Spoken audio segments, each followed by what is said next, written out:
Hello, I'm Nahana from Smoky Mountain Farmhouse here in Zone 7A, and today I'm going to be sharing with you our seed haul for the 2022 season to show you what we'll be growing our first year as cut flower farmers.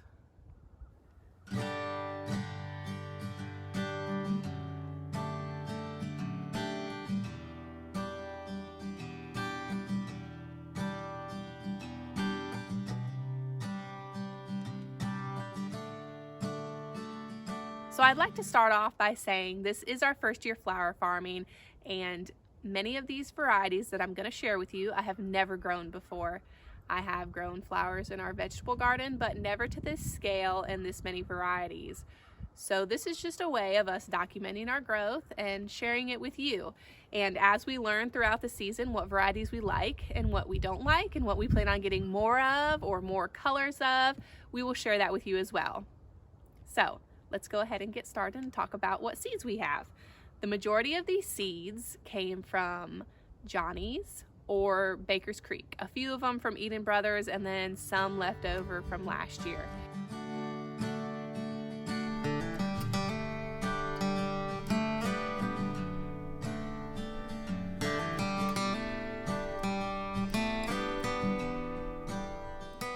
In this first container here, we have all of our focal flowers.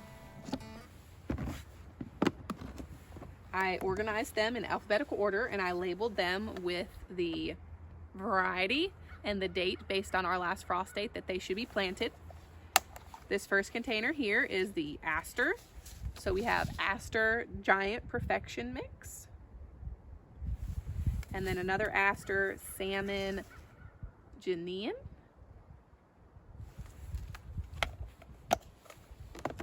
Next, we have our Cosmos. I have them in two different containers because the first container is more of the summer colors and then the second container is more of the fall.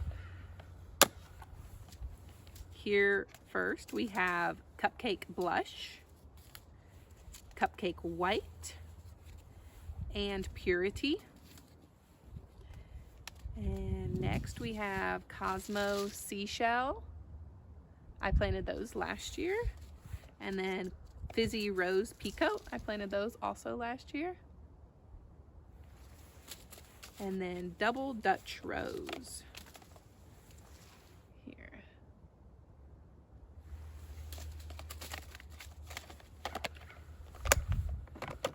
And the one I put in here for fall, I just have one that's kind of a fall color in the Cosmos, but it's Bright Light. You can see it's real orange.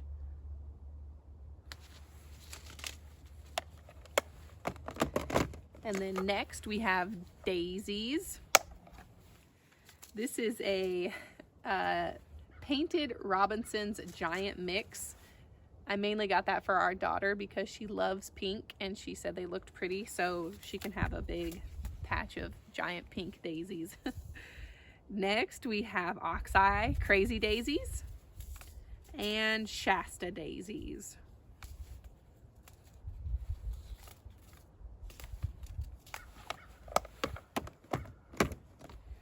Rudbeckia. Let's see, so we have Black-Eyed Susan, Indian Summer. This is Black-Eyed Susan Goldilocks, so I think these are more of a double petal. And Cherokee Sunset.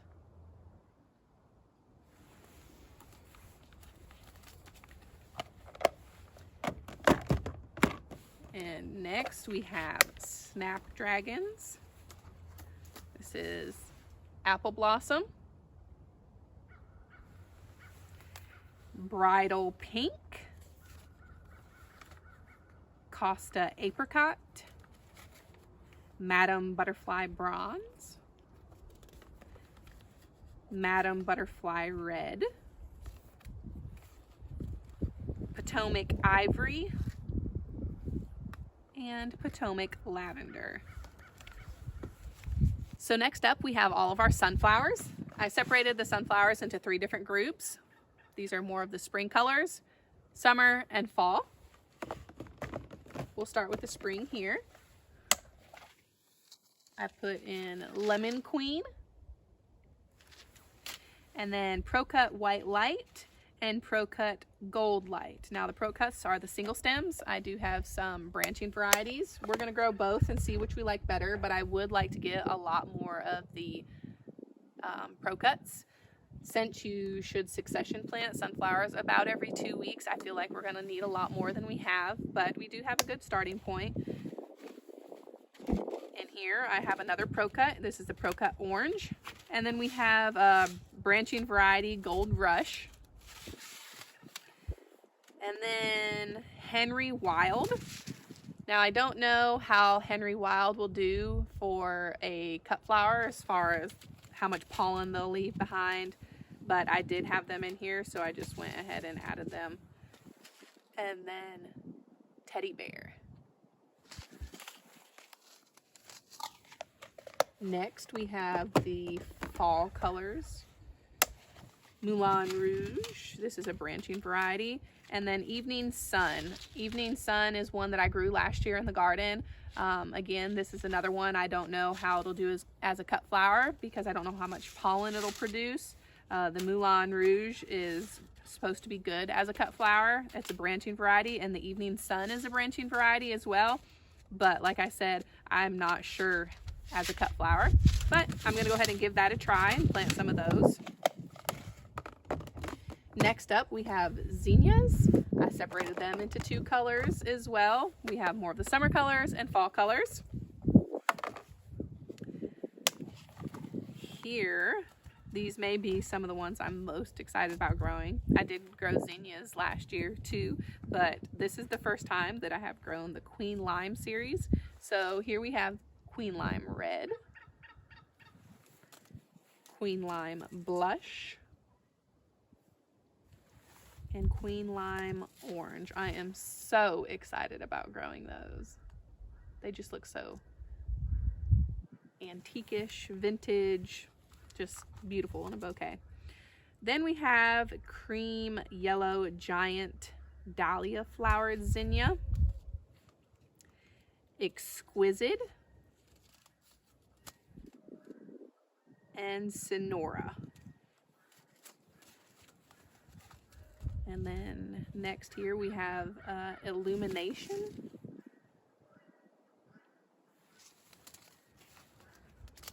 Purple Prince, and then I have several packets of Polar Bear, which I grew last year as well.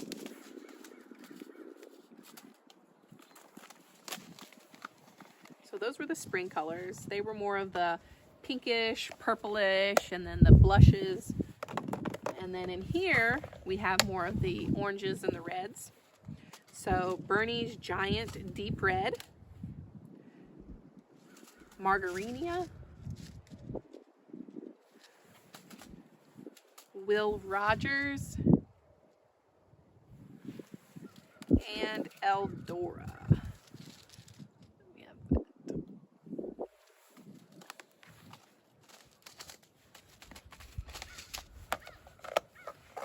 And also in this container, I have, they are not necessarily focal flowers, but I just had a few extra spots to stick some more flowers in this container. So I do have lavender in here.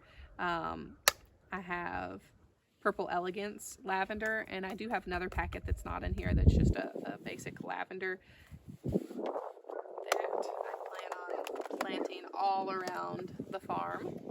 And then this is yarrow. Again, not a focal flower, but I kind of separated my perennials and stuck in the focal flower bin. So these, you may have already seen the video where I planted all the double diamond pearl yarrow along our hillside garden. And I got more. And then I also have, this is a Polish pastel mix, which I planted last year and started getting established in our edible herb garden. I'm going to have edible herbs and edible flowers in that garden, so stay tuned for that. But I plan on planting more and adding more to that. And then I got two other varieties called Favorite Berry and Flower Burst Red Shades. So I plan on establishing two other beds of yarrow. So they are perennial, and I'm hoping to just have huge beds of yarrow to pick from to add as filler of all different shades, and to also dry. They're good drying flowers. So those are the yarrow. And then these are more perennial herbs and flowers. Like I said, I am planting a kind of an edible flower herb garden perennial space near the house, and so in that I already have started some echinacea, but I plan on starting more. And then this is the peridoso mix. I also have some feverfew, some lemon balm, some chamomile, which I don't know if it is good for cut flowers. I do not think so, but it's going to be in that same. So this container is the perennial herb slash flower bed, and I just kind of separated it all in there. I have some garden chives. This is some anise hyssop that I'm going to be planting in there. Oregano, parsley. This is a moss curled parsley. I think it looks really, really neat. It has a really fun texture to it. And this is some sage. Again, these aren't flowers. Some of it can be used as filler, but some thyme. That is a creeping thyme, so it's actually really low to the ground. I'm going to have it on the bottom of some of my perennial beds. And then mountain mint. That is going to be a fantastic filler, but I'm going to make a raised bed and plant this all by itself so it can grow as it pleases. So those are just the perennial herbs that I plan on growing. I just stuck that in this container here. Some of them, most of them are just fillers, but anyway, so that is all for the focal flowers. Now we're going to move on to the filler flowers, which we've already seen some fillers, but let's check out the filler flowers.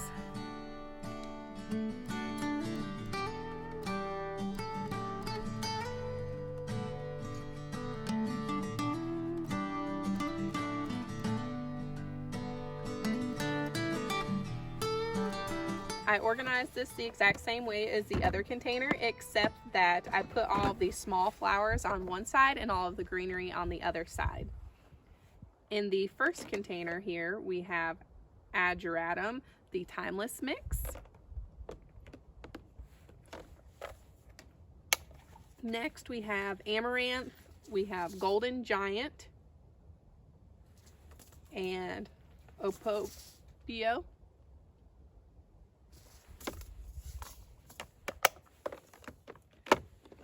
Here we have baby's breath. This is the perennial baby's breath, snowflake. Now, I should have planted this in the fall. I'm gonna still see if I can get it here in the ground this winter, but it does need some cold time in the ground before it will bloom. So I'm not sure that we'll get that to bloom this year. We'll see. Next, we have celosia, rainbow plume mix. We also have Crystal Beauty and Sylphid.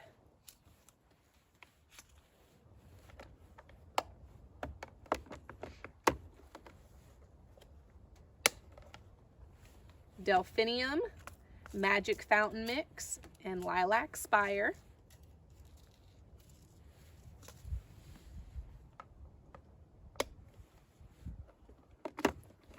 And here we have gomphrena. Now this is something that I did for the gomphrena. I put soak 24 to 48 hours. Any of the seeds that had a specific thing that you needed to do for planting instructions, I added that onto the container so I wouldn't forget.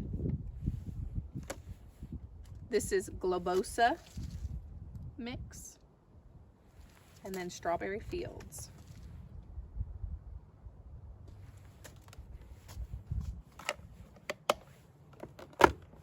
Larkspur. Now I put on this container that it should be chilled for 7 days.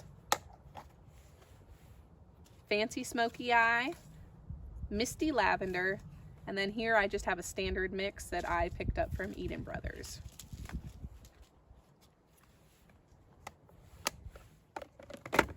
Poppy.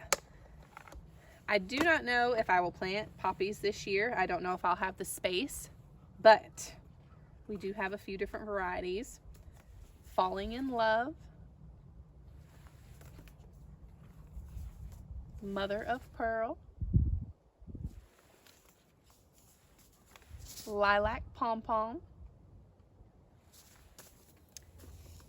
and Strawberry Fields.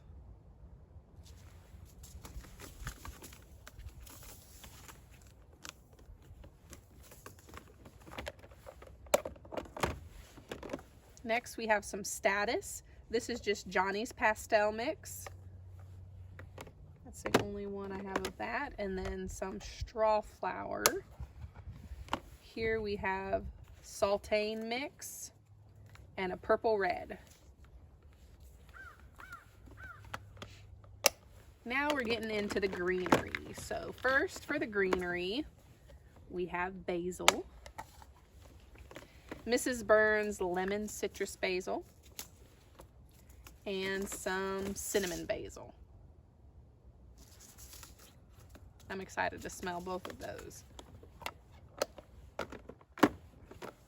Bells of Ireland,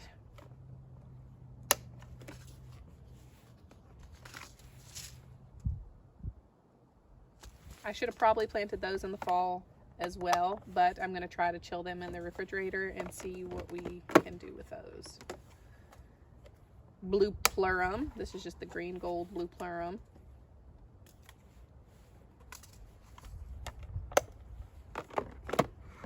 Dill, the bouquet dill.